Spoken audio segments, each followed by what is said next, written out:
Turtle back there, Steve, and what's the Star other? Wars. All right, let's get everything shared out. We are getting ready to go. Now, I have yet to play the Star Wars one. You like it? I actually like it quite a bit. I'd never played the arcade games before I got the machine, and I really do like it. No, never. No, that's way before my time. Yeah. I have Star Wars coming here on Wednesday, so I'm pretty excited about it. It's the same story. We saw it in an arcade, but I've never had a chance to play it yet. Okay. All right, for people just jumping in, I appreciate you guys jumping in early. We're just getting everything set up. We're going to start the show proper in just a minute while Carl entertains the guests and I get everything set up. Hey Rex or Scotty, how you guys doing out there? Yeah, I don't know if I don't recall Star Wars. I'm sure I played it. I'm 54, so I was here from the start of all these arcade games. But it just, Star Wars was always huge, right? So it was always Star Wars something. But I don't recall. I hadn't seen the game yet. I hadn't even watched a video on it, so I'm not sure even what it even does. But I'm sure if I see it, I'll probably recall having played it. But it's not something I, was that excited about. But I would love to play it so I can see how it plays. Yeah, I can say the Star Wars cabinet is probably either my favorite or my second favorite cabinet out of all of the ones that I've got. Interesting. Which it took me by surprise because, like I said, I didn't have very much experience with that game in general, and kind of once I got into it, it's a lot of fun. Okay. Now, how many games is on it? You get 3 games. Okay. Yeah. And so you're just controlling the shooting. That's it. Yeah. Okay. Yeah. Okay. And there's a vector. That's exactly. Yeah. 2 of the games are vector, and then one of them is almost like a isometric side scroller type of game. Okay. Yeah. Now, see, that's the thing about Arcade One Up games. Unless you see it online, there's nowhere to go just to discover them, to see how you play or anything. You have to just get it right. I've had some interest. I've seen a few videos where they come up with the sit-down version and all that stuff, and they look cool. But I have no concept. So yeah, I'll have to find someone that has one local and go check it out for sure. All right, almost there, guys. Just another minute. Yeah, go ahead. It's one of the most popular games for the arcade collectors. I've got friends of mine that have a channel called Arcade Impossible, and it always pops up. All the arcade collectors they go and meet, they all want to find it's usually sit down Star Wars everybody's looking for mostly. Okay. Interesting. Hey guys, welcome to the show. Mark, Glenn, Sean Powers, Scotty. What up, Eric? Got the whole crew. I love that crew. I love that group of games. My favorite game is the Galaga cabinet, whichever way it is. I like the old school Pac-Man, Donkey Kong. I'll play Donkey Kong. If I turn it on, Donkey Kong is usually the game I'm going to play. I've always been a fan of Pac-Man, but I seldom ever play Pac-Man or miss Pac-Man. Because I only have a few minutes whenever I do have time to play. So Donkey Kong gets the bulk share. Galaga gets some time, and then I love the Golden Tee. That's the only one that's not modded, is the Golden Tee, and that game's is better when I have friends over than by myself. Okay, guys, we are ready to start the show proper. We are live. We are hitting all the feeds now. So before, as always, we're ready to get going. We're ready to get fired up here. And I got a special surprise for Detroit Love after he does his legendary intro and welcomes everyone to the broadcast. Hopefully you'll catch it. So go ahead, sir. What up, YouTube? It's your boy, Detroit Love, P-Dubs, Stephen B. I'm sorry. Take 2. And Stephen with a live video. Let's do it.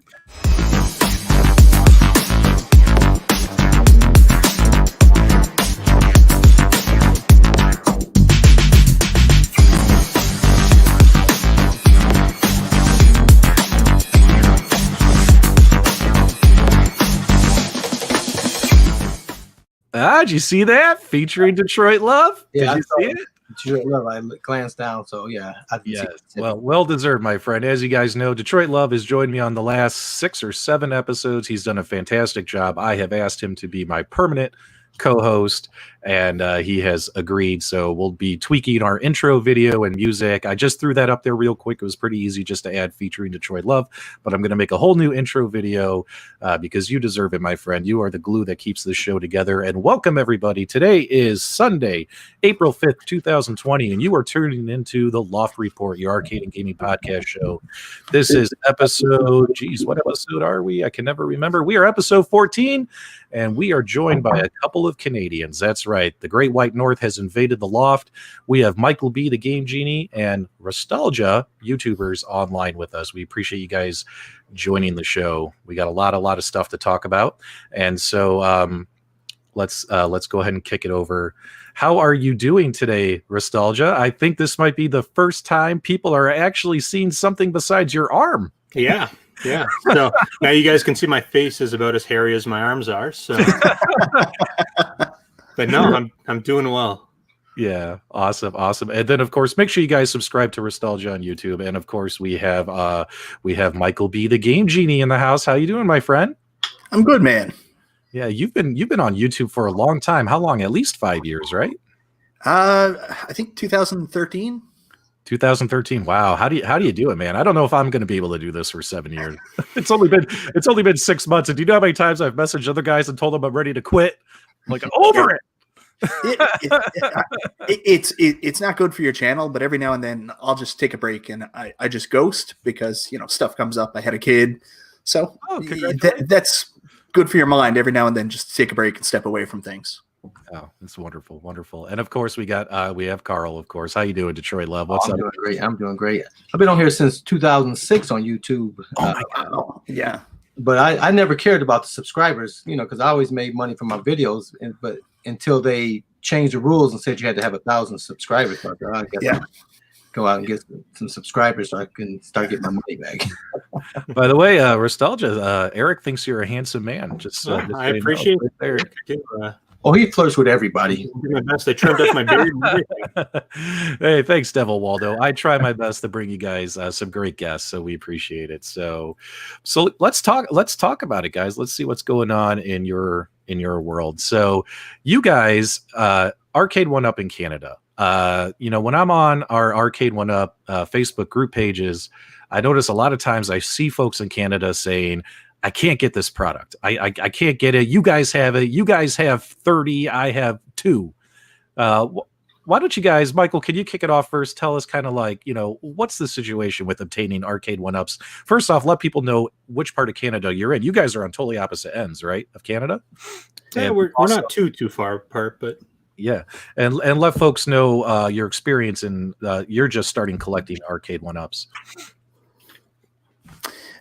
Well, I've been buying Arcade 1UP since the very beginning when they first came out here in Canada, but I haven't bought anything except for Street Fighter until the last wave release back in November. So outside of that initial release, we never got anything here in Canada again. Well, at least that I was aware of until November this past year when Turtles, Star Wars, and Mortal Kombat and everything was released. Wave 2, we just completely missed. What I didn't know about at the time was London Drugs, which is a Western Canadian store. They actually got some of the Wave 2 cabinets, but it wasn't a wide release. Like Walmart here never got any of the Wave 2 cabinets. EB Games never got any of the Wave 2 cabinets. It wasn't until Wave 3. So it's very strange, and it's not Arcade 1UP's fault. It seems like it's a retailer issue that they can get retailers in the US like Walmart to take these cabinets, but here in Canada it's a little bit more tricky. Restalgia, I don't know if you can comment on this better than I can, but with our Walmart and our EB Games, they don't actually have any of the physical cabinets in store usually. Sometimes some of the stores do in bigger central areas, but everything's kind of mail away and order away. So if you have an impulse that you want to buy a cabinet, you have to go into the store, you have to order online, then wait anywhere from 2 weeks to a month to actually get it. So it's a little trickier to get something, and the supply is super limited. We only get the main cabinets except for London Drugs. London Drugs actually has you just got the Dig Dug tabletop cabinet, right, P-Dub? Yes, I did. Yeah. We can only get those through London Drugs. They're the only retailer in Canada that actually sells any of the tabletops. You can't get them anywhere else. We've got them now at the Bay. I actually saw them in person there. Yeah. Yep, that's true. I did hear that the Bay has. Yeah. Well, if there's some Canadian listeners tuning into this broadcast, hopefully they can use your hints and tips and tricks so they can get their hands on these cabinets. I know they've been wanting them. Here in the U.S., we really don't have a problem obtaining them. So it baffles me sometimes when I see folks at like Australia and United Kingdom and they're just begging, like they just got like the Wave 1 cabinets, and we're already on Wave 3. So it'd be nice if the distribution could help those folks out. Which one was the hardest for you guys to obtain? And that's for either of you. I found the most difficult to obtain was Final Fight, because I don't actually think it's released here in Canada. I don't think, Mike, I don't know if you've seen it or not, but I have it. I got it through London Drugs. Okay. Yeah. So yeah, when it first came out, that was one that I really wanted to grab. And I ended up having to reach out to somebody in the US. They had to pick it up. We had to deal with a whole logistics company to get it shipped out to me. It was like $200 in shipping just to get this cabinet over to me. So, but it's my favorite cabinet. So it was well worth it, at least on my end. And the other big thing that we have a big struggle with here in Canada is in the US, I see people posting about discounted cabinets all the time. Walmart selling for $150 or $99, or even if they're $50 off. We don't get that we don't get those structures here in Canada. Everything's full price, and because of the exchange, at a minimum, you're spending $450 plus taxes, close to $500 a cabinet, even for like an entry level without a riser cabinet. It's crazy. That's crazy. And, speaking of which, we have a question here in the chat from Mark Walsh. He wants to know, is it easier though with Amazon? Does Amazon get you cabinets? I just noticed that. I was looking it up yesterday. So Amazon has started to bring in some of the cabinets, and they do offer free shipping, but I mean, price point, you're still paying $450, $550, sometimes $600 for a cabinet, plus the taxes on top of it. And we pay, I don't know about Mike, where you're at, what your percentage is, but we're paying an extra 13% on top of that, just as we call it HST here in Ontario. Okay. So is it like PST? You got the GST and the PST? Yeah, so it's a combination of the PST, which is provincial taxes, and then the GST, which is government taxes. So it kind of amalgamates together, and we call it like a harmonized sales tax. Okay. Yeah. Go ahead, Michael. So some of the deals are on Amazon. You can pick up the Arcade 1-Up cabinets through Amazon, but it's usually sold through a third party. They're not actually coming from Arcade 1-Up. I was excited because there was a bunch of sales yesterday on Amazon, and sometimes you can get stuff here in Canada from Amazon.com, and Star Wars was slightly on sale, and so was the Street Fighter 2 cocktail cabinet.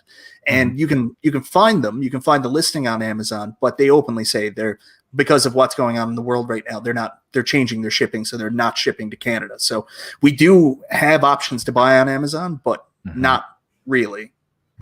Yeah. How much did it cost you for that TMNT cabinet? Rex from the Rexer Show. Make sure you guys subscribe to the Rexer Show on YouTube. He's got a great question here. So, Michael, that TMNT, all in, how much did that cost you to get that?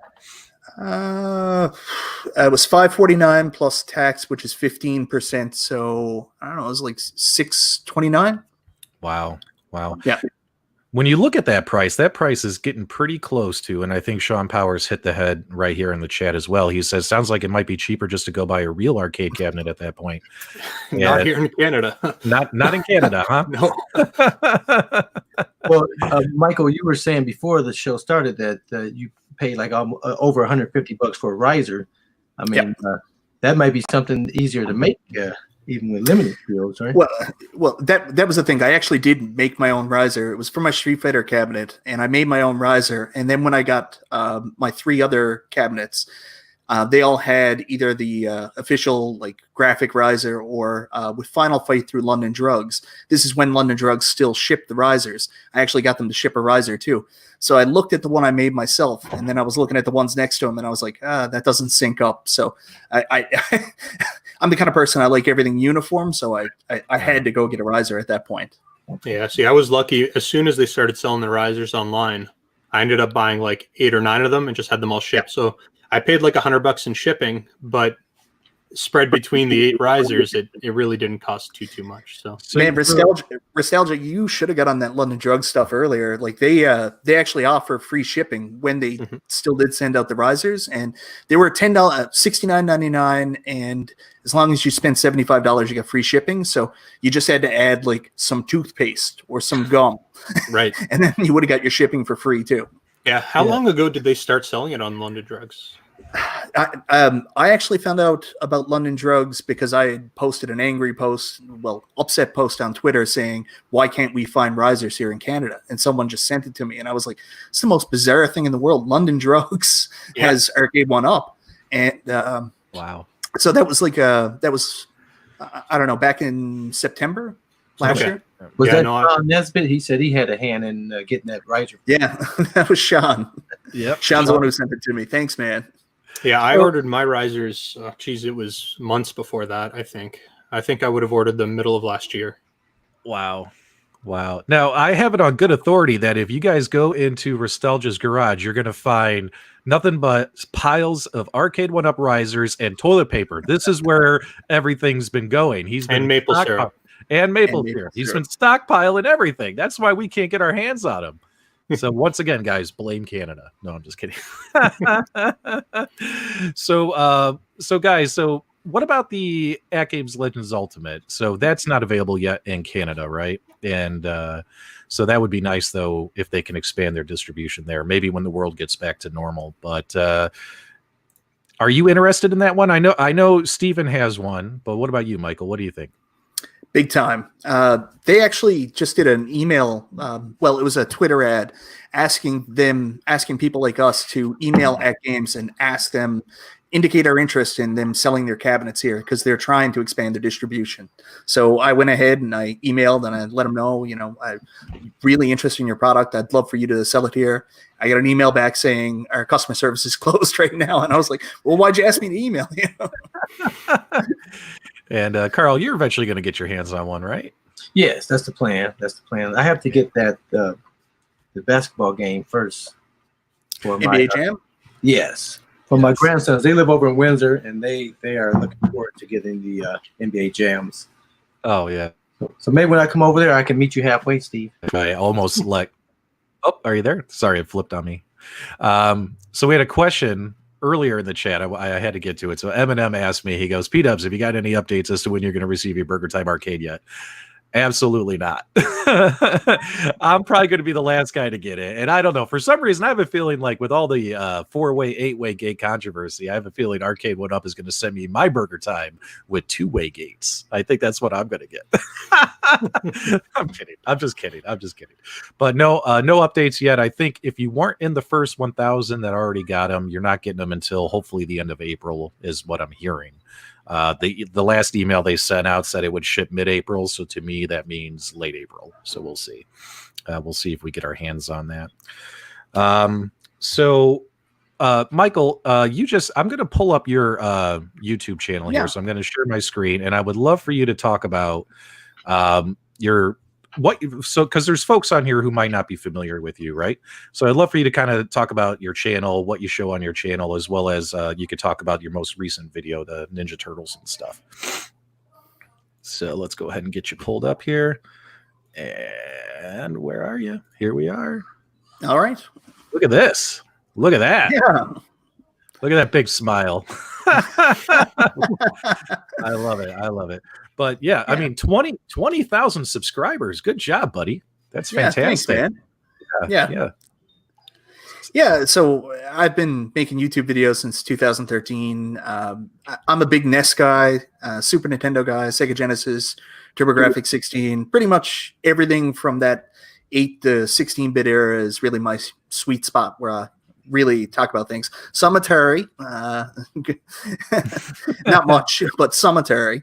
Right. And, I've just been doing different things. A lot of people followed me because at one point I was going for a complete NES collection, North American NES collection. So I got up to, I was about 60 games away from having the entire collection. So, a lot of people followed me through that. They really like that. And I did a couple top 10 videos talking about NES hidden gems and stuff like that. And people were interested. Now mostly just do videos. I'll still do game reviews. This was kind of hard for me to do because I'm not really a product review guy. So it's a lot easier to do a game review because you're just taking scenes from the game. But when you're doing product review, like getting really good shots, I was a little out of my element. So I kind of felt embarrassed kind of doing the review, but it was fun. It's something to try. Yeah. You do some great stuff on your channel, my friend. And now you just dropped your Ninja Turtles cabinet review, which we're kind of showing right here. Folks, I encourage you to check it out. Michael did a great job reviewing this thing. I know it's been out for a while, but there's nothing wrong with watching another review video. What other things can we expect to see from you? It looks like you took a couple of months off, but now you're back. What kind of content are you looking on making in the future? Are you going to kind of do a lot more of the arcade stuff, or are you going to mix in or just mix it in and keep doing console stuff? What can we expect? I'm just going to keep doing what I've been doing all along. I'll still talk about NES stuff. I'll talk about the arcade one-ups because I'm really interested in them right now. And I watched last week where Richie Knuckles was on, and he talked about the great thing about Arcade One-Up. We haven't had a dedicated arcade here or even classic arcade cabinets for probably about 10, 15 years now. So it's not something that I was really super interested in just because I don't have any option to go play them. You can play them through MAME, but it's not really the same experience. So when Arcade One-Up came out, that was really what brought me back in and made me interested in arcades again. It's not something that I was always really interested in other than a passing fancy, but now something I'm really interested in thanks to this product. So I've really caught the bug with this and been super interested in this for the last 4 or 5 months. Yeah. And we had a question in the chat. Did you do an Ouija board review? I must have missed it. Me? Yeah. No, I like horror movies too. That's one of the other things I like. So every Halloween, I'll do a bunch of different videos, and I reviewed the movie Witchboard, which is a interesting 80s horror movie. Oh, okay. Good. That's fantastic. And out of all the videos you've done, I mean, you've made a lot of content over the last, 5, 6, 7 years. Which one are you the most proud of? Which one should we tell people, hey, this is the one to check out, Michael's greatest hits? I don't know. I like different videos than what gets. I like it when you do your list videos, like the top 10 or top 3. I think you do a really good job with those. Yeah, that's probably my most popular video. I think my top 10 NES hidden gems has close to 400,000 views, something like that. Like a lot of people really like that video. And one of the things that I like, some of the feedback I received is it's not just I did a video for the sake of doing a video. People could tell this is something I was really passionate about, and I'm not just throwing a video up for the sake of it. I mean what I say. So that was great feedback on that one. Yeah, you definitely are probably one of the most sincere guys I've watched on YouTube. Like, it's really refreshing. Like, you're not a showman. You're just there to say, hey, I have this game. I played it. Here's my experience. And it's pretty cool. Or I didn't like it so much. You know what I mean? And it's like, you're honest and sincere. And that's what I like about you personally, which is why I'm so happy you agreed to come on my show. So thanks so much for that. Thanks, man. Yeah, appreciate it. Carl, go ahead. And Michael, so the arcade one-ups obviously got you off the couch, right? So that's a different experience when you're console, you're sitting in the chair, right? You're sitting on the couch, and that's one of the things that I really like about the arcade. Someone had mentioned arcade one-up scratched the itch we didn't know we had. I always knew I had the itch because the scratch or whichever way it is, because I had a Raspberry Pi for years with the emulators on it, but I'm on my couch and that's not how I play arcade games. So I never enjoyed it. I never played it. So when Arcade One-Up came, I saw ETA Prime's video. I was like, man, I'm doing this. And so that's how I got back into it.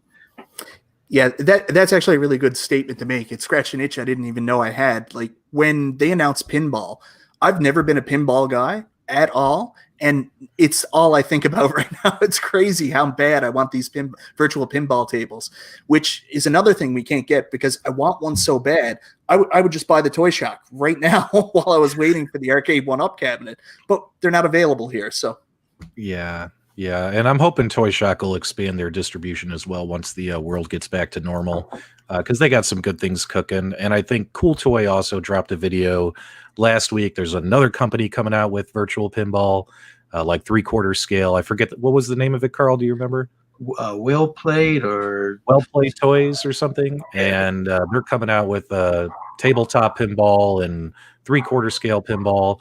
The one thing I didn't quite understand is they have a Ghostbusters artwork themed pinball table, but the Ghostbusters game is not included in the table. So that to me didn't make any sense. But other than that, the rest of what they showed looked exciting. It was like, why give me an artwork package for a game that's not even included on your table? Is my only the only thing I can say right now about that new company coming in. Yeah, I don't know if they're just thinking that someone's going to mod it anyway, and then so they're going to put a theme that is very popular. Because Ghostbusters is a very popular table. But like Michael, I love that pinball, man. That gets the most play of all the games. If I got a few minutes, the pinball, I was just playing as we were warming up for the show. You know, I love it. I love it, man. So that mod of Toy Shock is well worth it. I think total cost is probably around $1,200, but I already had some of the parts. So really out of pocket is like maybe $900, including the cab. Well worth it, man. It is an awesome sounding cab. It's well built, man. I could have put a bigger screen in it, but in all honesty, a 24-inch screen is perfect size. You know, one day I may put a 32 in there or a 30, but there's no urgency to it. I just enjoy playing it. Now, Michael, if Arcade 1-Up was to, or Arcade 1-Up, I guess it would have to be Arcade 1-Up. They're the only ones who are making like individually themed cabinets, whereas At Games is going the multicade route. So if Arcade 1-Up came out with another new cabinet and it's like your dream game, which one would it be? What would you like them to make? So I'm going to out myself as a real 90s arcade guy right now, but G.I. Joe. G.I. Joe, okay. Yeah, I love the G.I. Joe. I just don't know how they would do it, because everything has to be some kind of theme. You have to put it with something else. With a licensed property like G.I. Joe, what else are you going to put with it? I mean, it would have to be another Konami game. So I don't know, maybe they could sneak it on like a 4-player cabinet if they did Simpsons, but then you get into weird licensing issues. So, and G.I. Joe is number 1, and probably number 2 is WrestleFest, which would also be a nightmare for them to try to get the rights to. Nice. I'm all in for WrestleFest. Not as big of a G.I. Joe fan, but hey, man, I don't know what you would put on a G.I. Joe cabinet. What else could you put on there? You know, I don't know. Have you ever played G.I. Joe? On the coin ops or on the Legends or something like that. So it's kind of cool enough to have played with the actual G.I. Joe. Yeah. What about you, Steve? If Arcade 1-Up came out, what is the game you want, the game that you grew up with that you would love to see? I'm excited for their Sega cabinet that's coming out. That covers a lot of some of my favorite games that are coming out. I also would like to see some racing cabinets. I'm a huge fan of Cruising USA or Cruising the World. I saw somebody else comment on that, and I would love to see that. I'm a 90s kid, so I kind of get into a lot of those types of games, and I mean, we've got a ton of access to a lot of the older games. I think they got to start getting out some of the 90s cabinets. Yeah. Now, if so on a racing cabinet, Cruising USA, I agree. Either Cruising USA or what's the other one? Like maybe Outrun or something. Like, it would have to be some kind of like 2D. I mean, it to run on their hardware, right? Like, do you think we could get Daytona running on their stuff?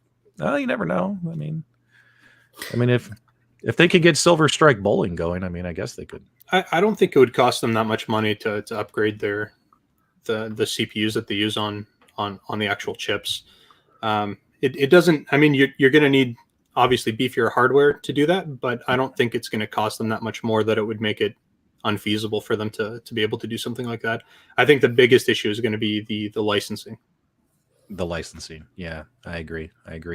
And before we start diving into talking with good old Restalgia here about emulation and hacking mini consoles, the TurboGrafx 16, just a couple last questions here for Michael. Michael, out of all the consoles, let's forget these arcades because you've covered a lot of consoles. What's your favorite console? What's your favorite system? That's a really difficult question. It's probably Nintendo, but I got a really big spot in my heart for the TurboGrafx 16 because it's the only of that generation, the only of those consoles I never really had growing up. I moved to this weird place when I was 11 years old, and it was right at the time when the Super Nintendo and Sega Genesis came out and were really popular. So I moved to this bizarro land where no one on my street that I moved to had a NES or a Super Nintendo or a Sega Genesis. Everybody had TurboGrafx 16s because I think they just went on clearance from Radio Shack. So Right. I moved into this world. I was like, what is this? Why does everybody have this? So I played a lot, never owned it. And when I became an adult, I got really heavy into North American TurboGrafx 16 collecting. So I had about 54% of the library. So Nice. yeah, really love it. Are you going to get the TurboGrafx 16 Mini? I have a pre-order. So you're waiting like until everybody else. Yeah. Now, are you guys? I know.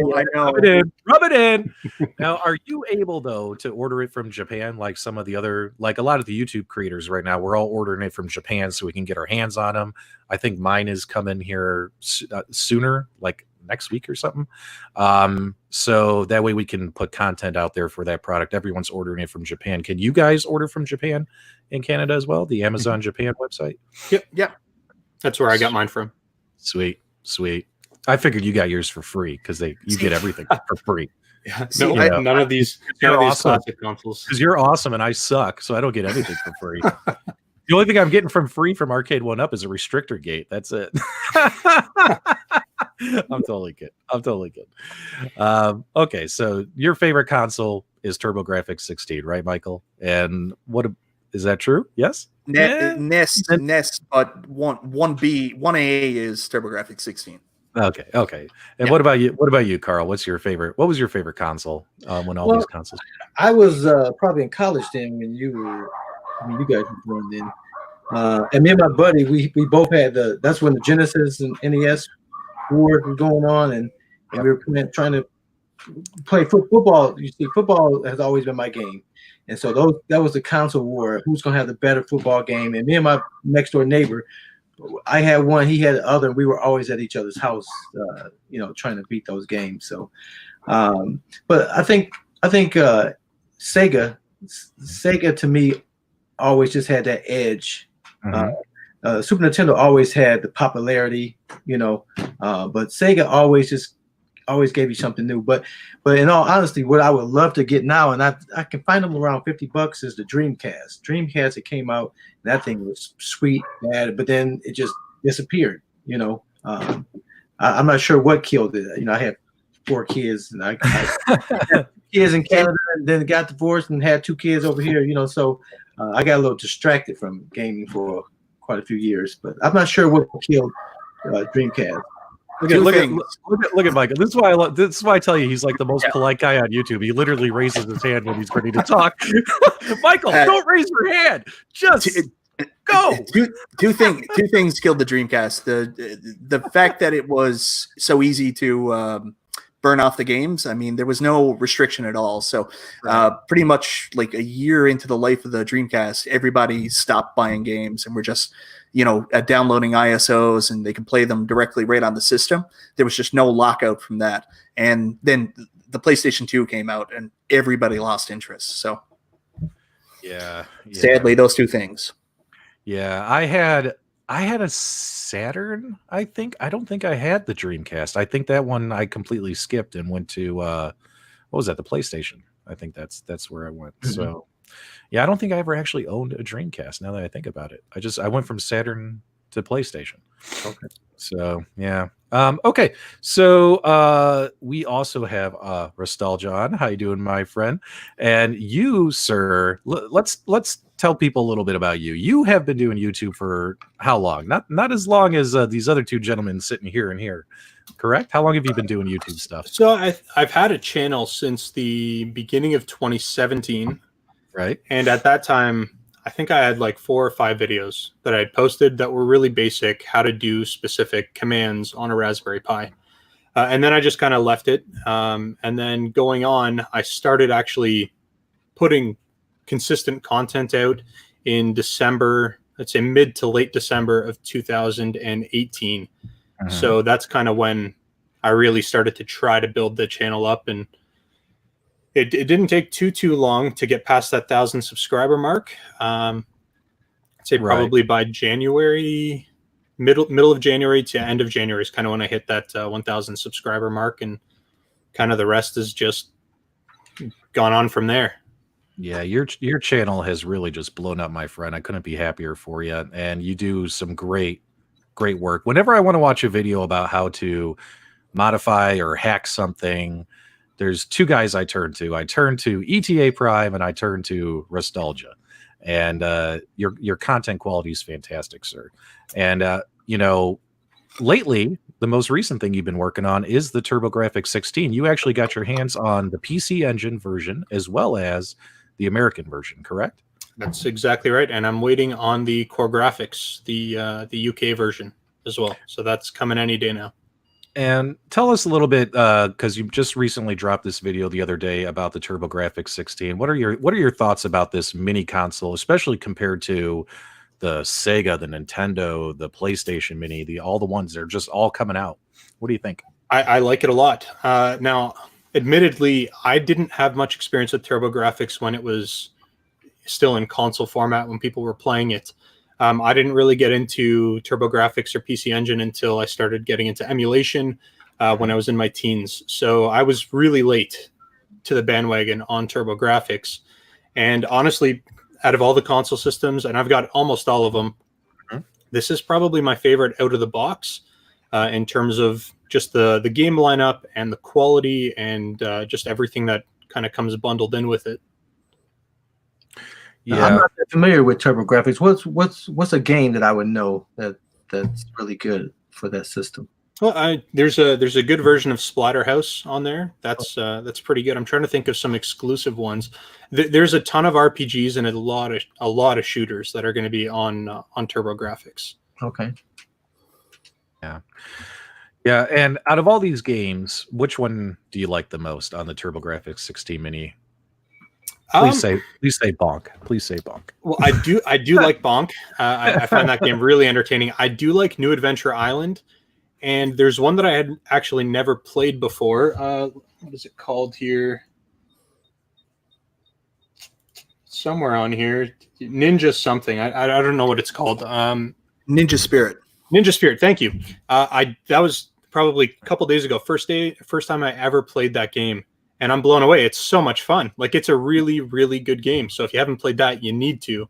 And that's going to be available on whatever version of the console you end up picking up. So, yeah. I mean, take a look at the comparison in size. Tell me a little bit about that. Why do you think they made the PC Engine? I mean, that really looks mini, or was that more closer to what the original size was back in the day? Do you know? Yeah. So the PC Engine, they're calling this a mini system, but really it's only, I would say, 15 to 20% smaller than the actual PC Engine console. The TurboGrafx, on the other hand, you can see it's enormous. And I think the reason that they kind of went with this scale is because they use the same, I guess, central board inside of both consoles. Right. And because of that, they were bound by a specific width that they had to go with. So they made their scale based off of that. Now, I can't confirm that, but that would be my initial suspicions. Yeah. And how did the controllers feel? Oh, they're incredible. They're very high quality builds. They feel just like the originals. Honestly, they're really, really well done. That's great. I genuinely believe that if you're going to make a mini system like this, you got to get the controllers right, because it's just going to kill the experience completely if it doesn't feel the way it should in your hands. Yeah. The Sega Genesis Mini, which I just picked up a month or two ago, that one, the controllers feel awesome. Yeah. Like, in my opinion. If you feel like you're holding a real Sega Genesis controller, which is really cool. Yep. And that's one of the reasons why I didn't like Xbox when it first came out, because their controllers were so huge. It was never a comfortable play. After playing with the NES and Sega side things, Xbox, I've only recently gotten to Xbox. I used to be a PlayStation guy. PlayStation 1. I think I had 2 PlayStation 1s and 2 PlayStation 2s, and I never did the 3 and 4. Yeah. And what do you think? Now, I know it's early; they're just coming out, Steve. But what do you think for hacking possibilities? What do you think the community is going to come up with? Without saying too much, I do Mhm. know that there is hacks coming down the pipeline very soon. The nice thing about these consoles, and I don't know if it was intentional, but I mean, 2M did the emulation for them, and they're the same group that did the emulation for the Genesis. And what we're seeing is that they're using the same CPU and a lot of the same kind of architecture. Nice. So it's going to be very similar. We're going to see a mod that's very similar to what we saw for the Genesis mini console. Nice. Now, one thing that go ahead. Oh, look at that! I love it. He raised his hand. All right. Yes, So we can't say 3M because they'll stop shipping them to Canada. Yeah, I think it got stuck in my head because I was just watching a briefing about that earlier on this morning. So the company is actually M2. Not M2, 2M. thank you. M2. Now, I lost my train of thought there for a minute. Oh yeah, we were talking about Sega Genesis. So one thing that Steve and I were talking about, we've been talking about this for weeks, but we haven't done it yet. Is I have my Sega Genesis Mini. I haven't hacked it yet. You've hacked a couple of them already, and I went 12 or 13, yeah. And let us know in the chat, guys. I was asking Steve. I said, "Well, how about we do this? How about we do like a live stream where we hack the Genesis Mini together? You teach me how to hack it." And also the community can do it with us along at the same time. And if you guys are interested in seeing that kind of content, let us know in the chat and we'll put it together because I want to hack my Sega Genesis Mini, but I don't know which way to go because there's more than one way. Can you tell us about the different ways you can go with hacking the Mini? There's Project Lunar? Yeah, there's Project Lunar, and then there's also Hackchi. So Hackchi is going to be the big one that a lot of people are familiar with when they were hacking their Super Nintendo Classics or their Nintendo Classics. That would be the main hack that was used there. They've also obviously done the Genesis Mini, and then we've got a different development group, Mod My Classic, which has taken care of the Project Lunar. Very cool. Which way would you rather go, in your opinion? And I got to be careful about how I say this because I do work with both of the groups. So it really depends on what you're looking to do. Right now, Project Lunar is probably going to have a lot more ports that are available. So I don't know if you follow the PlayStation Classic hacking kind of community that's going on. There's a ton of games that have been coming in. Even things like Windows 3.1 has been ported over. Those are the types of things that you're going to expect to see with Project Lunar, whereas Hackchi is kind of focused more on the actual Sega Genesis experience. So they've got folder support, and they've got a few other features where you can change kind of the folder artwork and things like that. So, I mean, they're both great mods. It just really depends on kind of what you're after. Are you really going to focus on Genesis games, or are you looking at kind of RetroArch integration and a whole bunch of other stuff? Yeah, that's one thing that's what we were talking about when we were kind of pitching this idea back and forth was, me, I would just, if I have a Sega Genesis Mini, if I'm going to hack it, I would just want to put Sega Genesis games on it. Or if I like my Super Nintendo Mini, my NES Mini, like I would just do the hacks, just adding those games. I want to add other games for other consoles. It's just my personal opinion, but to each his own. So it sounds to me like Hackchi is the way to go for that, correct? If that's what you're looking to do right now, Hackchi is a good option with the folder support. And I'm assuming you're going to be using a USB drive. You could load that up with the entire Genesis library if you wanted, and it would be really nice and fluid on the console. Yeah. Michael, do you have any of these mini consoles? All of them. All of them. All of them. Sometimes multiple copies. Have you tried hacking any of them? Have you done the NES hack or the SNES hack or any of those? Yeah, I've done Hackchi for both the NES and the SNES. Nice. I have one. I like to keep things stock, so I have my original that I originally bought, and then I went out and bought a second one to hack. And I also bought a second PlayStation Classic because they went on sale for like $29 here. And I forget what the program I used to do that one was. Was it Bleem? Bleem Sync. Yeah, Bleem Sync. I'm going to be honest. The stuff that comes through the NES and the SNES through Hackchi looks really good. The stuff that the PlayStation through Bleem Sync, I just afterwards I was like, I'd rather just play the PlayStation games on the RetroPie. Honestly, it just doesn't seem to work very well. and I apologize to the people that painstakingly worked on this. I'm not trying to put down your work. So just want to say that it's just not my taste. I didn't enjoy the PlayStation Classic very much.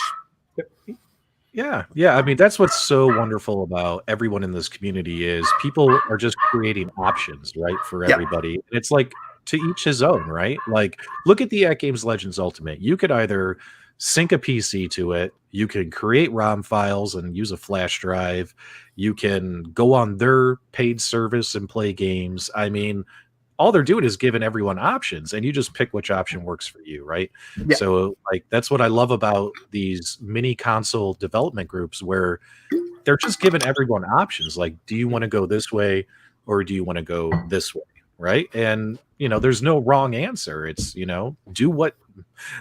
do what makes you happy.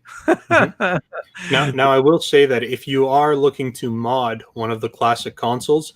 And Mike, you said you weren't a big fan of the PlayStation Classic in general. I do got to say, though, it is the most powerful out of any of the ones that have been released. So really, it is. It's got a better CPU than any of the other ones. So you're actually going to get better performance. And in terms of like the additional ports, if that's what you're into, you're going to see a lot more of them on the PlayStation Classic than you are on any of the other ones, just because it can handle more. There's one in particular.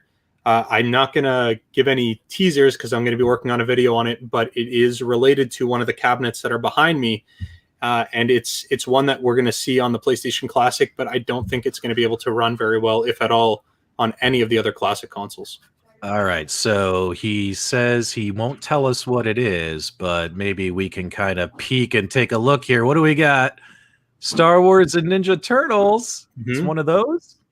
It is. It's not one of those games, but it's from those franchises. And the only other clue I could give is that we've seen another, I guess, a port of it on the Nintendo Switch. So I'm going to leave that with you guys. It's a very, very fun game, but that's all I can say right now. Hey guys, I got a question for you regarding emulation. So it's the PS1 the farthest up we can go with emulation, or has it gone beyond that system? Oh no, it's definitely gone beyond that. The Raspberry Pi 4 has shown some good promise playing GameCube games. It's shown even Nintendo Wii games. Okay. I mean, Dreamcast, obviously we can do that. There's some really good emulators out now for Dreamcast. In terms of PC, if you've got a decent PC, you can easily do PS2 emulation. I was just fussing around with PS3 emulation, and PS3 emulation isn't that great. But it's certainly playable, assuming you've got a good enough graphics card.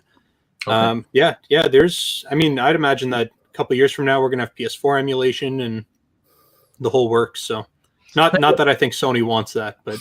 Now I got a question. One of my favorite games growing up was called Syndicate. Are you guys familiar with that? It's an old PC game. I have not, I don't think I've seen that. Okay. And then God of War. Yes. PlayStation. That's my wife's and mine. We played that all together. We played 1, 2, 3. We hadn't played 4 yet. If it has 4, you need to play that. It's good. Where can you play? Where can you emulate? What would you need to emulate God of War? Well, you'd need access to the games, and I'm not going to tell you where to get them. But if you have the original discs, obviously you can back those up and play them that way. It depends on the console that you're looking at. So you can play. I think God of War was originally PS2. And then you had the God of War on the PS3. Right. So you can download an open sourced PS3 emulator, and you could try it. The God of War games actually do run on it, assuming, again, you've got a good enough computer to do that. PSP emulation is a big one. You can do that on the PlayStation Classic. It's not 100%, but it is getting playable. And then, of course, on your Raspberry Pis, Pi 4 can handle that. Okay. So we had a question in the chat from Stu Gotts. He's asking about the new Odroid. What are your thoughts on that for emulating games? Odroid is pretty good. Now I don't have a ton of experience with it. I have obviously used them, but I don't tinker with them too much. In terms of their base specs, I think their latest single board computer is either as powerful as the Pi 4 or is a little bit more powerful. I think the big issue with Odroid is that there isn't as big of a community behind it developing for it. So you end up seeing a lot more development on the Raspberry Pi side of things than you will on Odroid, just simply because the community is so much bigger. Yeah, like myself, like I've only played with the Raspberry Pis. I haven't touched an Odroid yet. So yeah, I don't have any experience there. But so I'll kind of stick with the masses and just keep playing with the Pis. But are you saying the time has come now for us to start playing with our Raspberry Pi 4s? Are we getting there? It's getting pretty close. I mean, the Raspberry Pi Foundation, they haven't released an official RetroPie release, and I know that there's a lot of news going around, and a lot of people are saying that it's coming down the pipeline soon. But there is a ton of unofficial, I guess, quote unquote, releases of RetroPie that are available.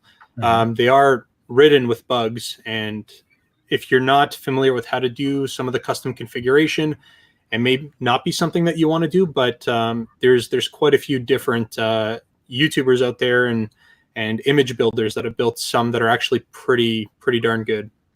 Okay, that's great. So Rex is saying the Pi 4 is ready, and there are some great images available. I haven't tested any of them myself yet. So we definitely Mad Dad's Gaming. Make sure you guys subscribe to Mad Dad's Gaming on YouTube. PCs all the way.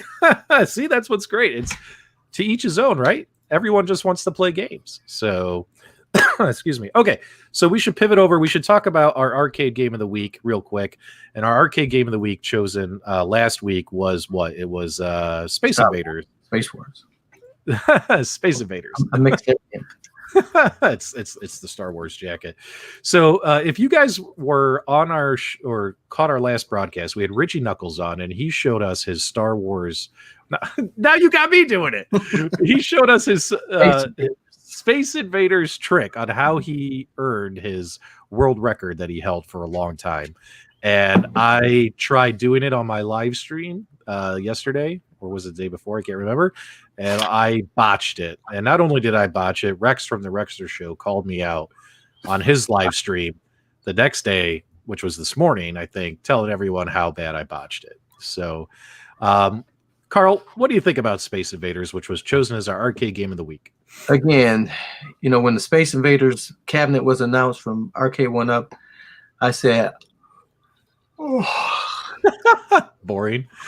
Yeah, Space Invaders had its time. It had its time, and I played it because there wasn't anything else to play. When other things came out, I never looked back at it. So I played it immediately after we got off the podcast last week, and my mind would not take me back. I would walk over here, and then the pinball would call me, so I would play pinball instead. Space Invaders is just way too slow. Yeah, I couldn't do it. So you didn't even beat my score that I beat. No, I sucked even trying his trick, but then again I screwed up his trick. And I mean, come on, Space Invaders though. I mean, that's the original. That's the OG, right? Yeah, that's going way back. That's going back too far. And what about you, Michael? What's your experience with playing the game Space Invaders? I actually have zero experience playing Space Invaders. I know about it. I've seen stuff on it, and I love the artwork on the cabinet, but I can't even remember ever playing it. Yeah. What about you, Restalgia? I've definitely played the game. It's not in my top 10. It's not in my top 50. It's not in my top 1,000. Unfortunately, it's you got to give credit where credit is due. It is a massively popular game. Lots of people love it. I think the market for that is kind of like the 45 plus, 50 plus age bracket. And I have no interest. I played it when it was in the arcade when it first came out. It is mechanically it's a fun game. It's definitely a good game. I actually think I prefer Galaga over Space Invaders. Oh, yeah. But I mean, I don't have anything particularly positive to say about it, but I don't really have anything negative to say about it either. So I pulled up now. This is Rex this morning. This is Rex live stream this morning where he showed us the pattern on Space Invaders, and I'll go a little bit more full screen here so you people can see what he did here. This is the trick that Richie taught us. Let's see here. Hold on, he's actually not playing yet. But we'll get there. And is that your finger or his finger? That's his finger. What are you doing, Rex? Where are you putting the camera, man? Wandering the house? This guy talked all kinds of trash to me, and then here, okay, hold on, because he did a trick. He did the trick, guys, and you guys got to see this. So let's start right.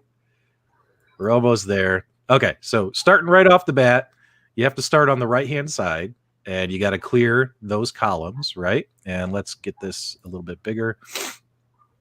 Now, this is the same trick that Richie Knuckles showed us on the last show, and Rex did it perfectly. I only did it good once. I got the 300 points for hitting the saucer, but apparently what I didn't realize is when you make that little tunnel, those when you clear those 2 columns, you have to stay in that tunnel the entire time to get your 300 points. Otherwise, you have to start all over. But you notice here, he's just sitting here, he's just firing away. And Rex, if you're in the chat, tell people again how many shots do you have to fire in order to get those 300 points? Because that's something I couldn't figure out as well. I think it was 14 shots. Now he said you can change the speed to make it go faster. Oh, I think he was telling me to fast forward in the video. Oh. But either way, is he going to do it here? Let's see if he gets his 300. Oh, now the video froze on us. Oh, there it goes. But 23rd, yeah, right here. So Rex put it in the chat. The 23rd shot, the 38th, the 53rd, the 68th. So obviously it's definitely a game of counting, right? Wow. Right. And who wants to do math while they're playing a game, right? Yeah. I mean, Richie did a fantastic job on it. And obviously he set a world record. And how long, Carl, do you remember on our show last week, how long did he say it took him to play? He was playing it for, was it 8 hours? Yeah, it was wild. And he had it, for about 11 years or so? Yep. Until he got beat. So all in all, Space Invaders, I don't think it really appeals to the younger generation, right? Or the older generation. I mean, it's the OG. It's just one of those things that you either love or you don't. I mean, because it's, yep. Like I always say, arcade was about location. If you didn't have a Space Invaders near you and played all the time, it's not gonna be on your radar at all. Yeah, that's just how arcade is.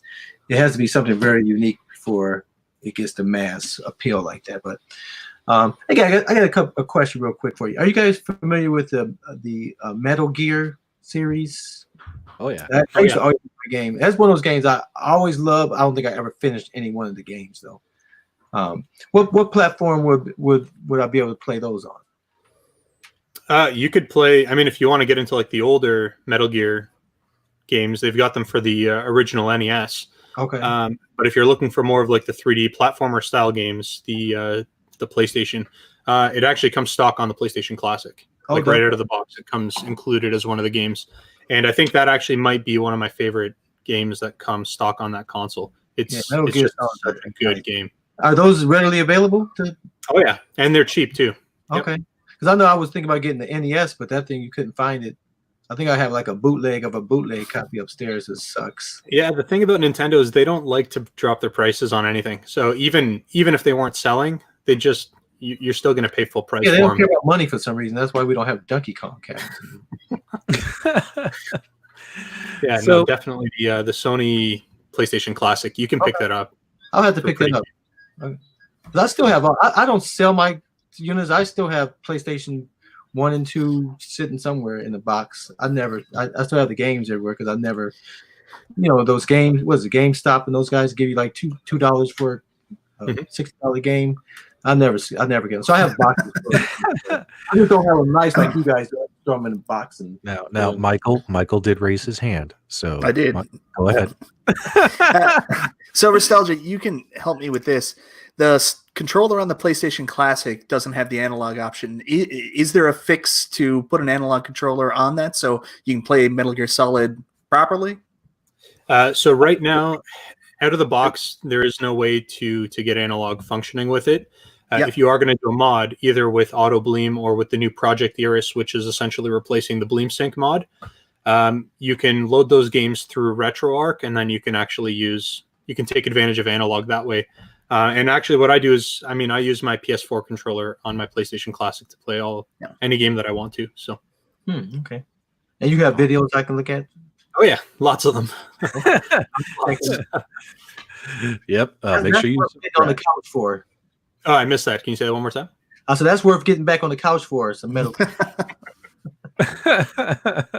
Yeah, I love Metal Gear. And speaking of which, guys, it's time for the group here, the four of us, as well as the audience, to determine what is next week's Arcade Classics Game of the Week going to be. What is the game we are going to play throughout this week and talk about next Sunday on? Actually, are we even doing a show? Is next Sunday Easter?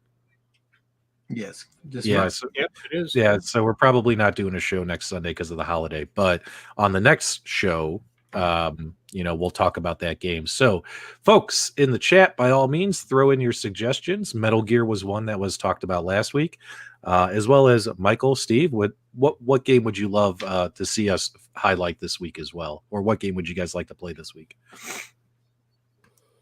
We got to vote for Time Pilot. G.I. Joe. G.I. Joe. I knew it. I knew it. I knew he was going to say it. I have no idea what the G.I. Joe game is, so I have to look that one up. It's so good. Yeah, that's the one. It's like a shooter, but you're facing like a Space Harrier. Yeah. So you need an 8-way controller for it? Let me see. I think so. I would think that you probably do. Yeah. I'm not a technical guy. I can't. Yeah. I don't know. I like Golden Axe. I would say that would be one of my favorite arcade games. So that's what I throw in the hat. Yep. I love role playing, like RPG style beat 'em ups like Golden Axe and Dungeons and Dragons, Tower of Doom, fantastic game. Willow, that's a fantastic classic arcade game. Golden Axe is my wife's favorite game. I never knew that until I got the modded Street Fighter, and she'll play the thing all the way through. She loves it. Who knew? Yeah, Golden Axe was the first game that I ever played on the Genesis. Okay. I think I don't know how old I was, probably around 4 or 5 years old, and I played that before Sonic, and I've just loved the game ever since. Okay. Yeah, Golden Axe. Okay, well, we got Tempest, Burger Time, Space Duel, Dig Dug, Wonder Boy, Willow. Ha! I knew I'd get somebody. Golden Axe would be fun. And Whiffin knows, is G.I. Joe on your builds? Because I have your builds. Yeah, I mean, Golden Axe, I'll definitely vote for that. And my wife may even get on camera for that. Oh, really? Mrs. Love. She's shy. Ladies and gentlemen, we might meet Mrs. Love. So by all means, look at this crawl. I don't know. The great movie, the game though. Yeah, Crazy Climber. I don't think we can emulate that on these cabinets. I would be all over Ninja Clouds. I'm sorry, I love that game. I used to love Crazy Climber. Is that the one with going with the windows and going fingers? Yeah, elevator action in reverse. Well, it seems. Look at Rex. Golden Axe is suspect. Death Adder much better. So yeah, that's true. That is a good point. Yep. Well, how about we maybe just make it a Golden Axe themed episode? We could do that. Okay. Talk about both games, right? Because those are the two big ones, and they made a third one too. But it wasn't more fighter. It was a fighter. Yeah, that's what I was about to say. Golden Axe the Duel. Yeah, Golden Axe the Duel. So that would be cool. Okay, good. All right. So I think, guys, we're going to do a Golden Axe themed episode next week. So Carl will wear a Viking helmet, broadsword, and I'm just going to wear my Star Wars jacket. But we'll get Carl to dress up next week. So since we have 2 weeks before the next show, will that be enough time for me to get a PlayStation Classic and get some get that modded? Do I have to mod? I don't have to mod it then, right? No, out of the box it'll work. And Metal Gear you can play it without the analog. It's not terrible. But I would have to mod it to get the PlayStation. No. No. You're good to go. If you do want to mod it, all you need is a USB drive. So you should be good that way. Okay. That's going to be my homework. There you go. Well, we are coming up on the conclusion of our episode today, guys. This has been a great conversation. I've learned a lot from Steve about the TurboGrafx 16 and Michael. It's good to formally meet you, my friend. I've been a fan of yours, so super happy that you came on the show. I've already hyped your YouTube channels, but where else can people find you guys? Do you have Twitters, Instagram, Snapchats? Where can people go? Go ahead, Mike. I'll let you speak this time. I didn't raise my hand. It's your turn. Michael, you got to raise your hand, bro. All right. Well, I've got a Facebook account. So if you go to facebook.com/Restalgia, I do have Twitter with 50 followers. It's relatively new to me. And then Instagram, I've got 2 followers. So if you want to try to find me on Instagram, I think my handle is Restalgia Official or something like that. I don't really post too much on the socials, just mostly on my YouTube community area. But yeah, if you guys want to find me that way, you can, and you can stay up to date with any of the videos that I got coming out. Oh, wait, hold on. Wait, we can't go yet. We got to talk about something. The April Fool's video, real quick, man. You put nut butter on a Game Boy cartridge? I put so much nut butter all over that cartridge. Hopefully some of you folks do me a favor, go check out Restalgia's channel, and you're gonna love the April Fool's Day video he posted. Tell us, real quick, 2 minutes, what made you make that video, and what was that all about? So I had purchased a lot of different and when I say a lot, I don't mean a lot, I mean a lot of different Game Boy games. And in that lot, I had a Pokemon Silver cartridge, which the board was cracked, so it's not playable. You couldn't actually even get it to run. So I thought, okay, what can I do with this that I can have a little bit of fun with? And one of the things that drives me insane, and there's probably a ton of people who will say, no, it's totally fine. But when people try to replace the batteries on their old games by using electrical tape, it's just a huge pet peeve of mine. So what I did is I took that idea and I said, okay, I'm going to show you guys how to do this proper, except not really. So that's kind of where the idea came from. And don't ever use super glue on your Game Boy game. Don't ever put peanut butter on your games. It's not going to do anything but ruin them. So that was a good April Fool's Day. What was that? I said it is tasty though. It's delicious, but that'll be the extent of it. Yeah. My big April Fool's Day prank to the community was I wasn't going to make a video. I just did a Photoshop picture. So I did a picture of my arcade loft, and I Photoshopped in the big buck hunter right here. And obviously, it's a terrible Photoshop because it's a terrible photo to begin with, because it was it was taken with a potato. Yeah. Yeah, I mean, it was obviously, what's his name? David McIntosh put some Vaseline on his camera before he posted that leak video. So, I could have cleaned it up and made it look a lot prettier and blended in more, but literally, I wanted to spend 3 minutes on it and move on with my life. And the post did well. People thought it was funny, but then, I got a lot of comments. People were telling me I need to go to Photoshop class. I'm like, dude, come on. It's a joke. It's supposed to look bad. That's the joke. Go ahead, Mike. I'm not joking. I guess I didn't look at it close enough at first. I was fooled. I actually turned around and I was like, how did he get that something out? Then I looked at it closer and I was like, oh. Yeah, it's jokes like that is why Arcade 1-Up is going to send me a Burger Time cabinet with only a 2-way gate on it. But also, guys, make sure you go to my Facebook page. We are doing a giveaway. That's right. We are giving away an Ultramark light gun once we hit 500 followers. Facebook.com PDubs Arcade Loft. Make sure you guys hop on there and join the page. I think we're only just a few folks away, and I'll announce how we're doing the giveaway drawing. So if you guys want to win an Ultramark light gun, go ahead and follow me on Facebook. And Michael, where can folks find you besides your YouTube channel? I do have links for these gentlemen in the video description below. I'm on Facebook, facebook.com/Michael B. the Game Genie, Twitter @Mike B. Game Genie. My Instagram goes back and forth between a personal page and a YouTube page. So it might be Michael S.D. Burry right now, or it might be @Mike B. Game Genie. I can't remember. So one of those two. You can find me either way. Yep. Now, when I watch your videos, do I have to raise my hand when I'm ready? It's appreciated. It's nice. You're a well-mannered young man, sir. We appreciate it. And of course, Detroit Love. Want to hype your channels as always? I'm on YouTube. I'm on Facebook. You'll find me. Yeah. I'm somewhere. I'm always on the web. Yeah, always on the web. Now, guys, this has been a lot of fun. Thank you so much for tuning in and hanging out with us and hanging out with these fine gentlemen. Appreciate you guys so much joining the show. Next week, Game of the Week is going to be Golden Axe, and also 2 weeks. 2 weeks. Well, maybe we could fit it in. Maybe we could, instead of Sunday, maybe we could do it like a different day. Well, it's not going to be any Easter service because of the virus. So That's true. I don't know. I have to ask the wife. Like, you know, yeah, ask Can I- her about Thursday and let Can me I know. play on the internet on the holiday? you know, we'll see what she says, right? All right, guys, we're gonna get signed off here, but I got to make sure I don't cut Detroit Love off. So you two gentlemen, hang on, and for everyone else, thanks so much for hanging out with us. Until next time, we'll see you on the web.